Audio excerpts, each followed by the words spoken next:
எவ்வளவு காலம்தான் பிறரை சார்ந்து இருக்க முடியும் என்று தமிழக காங்கிரஸ் பொதுக்குழு கூட்டத்தில் மாநில தலைவர் செல்வ பெருந்தகை பேசியிருந்தார்.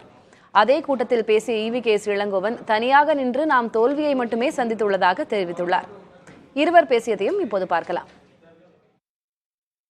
ஒன்று மட்டும்தான் தலைவர்கள் பேசும்பொழுது கருத்தில் உட்கொள்ள வேண்டும். நாம் பிறரை சார்ந்திருக்க போகிறோமா அல்லது சுயமாக இருக்க போகிறோமா? எவ்வளவு காலம் பிறரை சார்ந்திருக்க முடியும்? காங்கிரஸ் பேரியக்கத்திற்கு என்ற வரலாறு இருக்கிறது. 1139 ஆண்டுகளை கடந்திருக்கிறது காங்கிரஸ் பேரியக்கம். நமக்குத்தான் எல்லா மக்களையும் அரவணைக்கின்ற, ஆதரிக்கின்ற, குரல் கொடுக்கின்ற சித்தாந்தம் இருக்கிறது. வேறு எந்த கட்சியும் கிடையாது. இன்றைக்கு தமிழகத்திலே 40 பெற்றிருக்கின்றோம் என்று சொன்னால்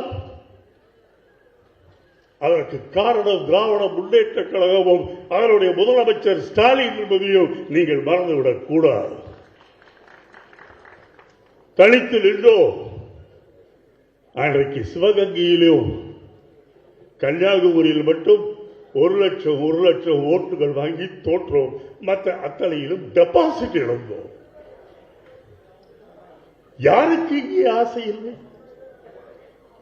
நாம் வர வேண்டும் என்பது நமக்கு ஆசை இல்லாமலா இருக்கின்றது? இப்போது நாம் வர வேண்டும் என்பது ஒரு பக்கம் இருந்தாலும் கூட நம்முடைய எதிரியை வீழ்த்த வேண்டும் என்பதுதான் முக்கியம். ஆகவே அதற்கான பாதைகளில் நாம் தேர்ந்தெடுத்து போக வேண்டுமே ஒழிய நான் தான் வெல்லுவேன், நான் தான் தனியாக நிற்பேன், நான் தான் தனியாக தோற்பேன் என்றால் அது உங்கள் இஷ்டம்.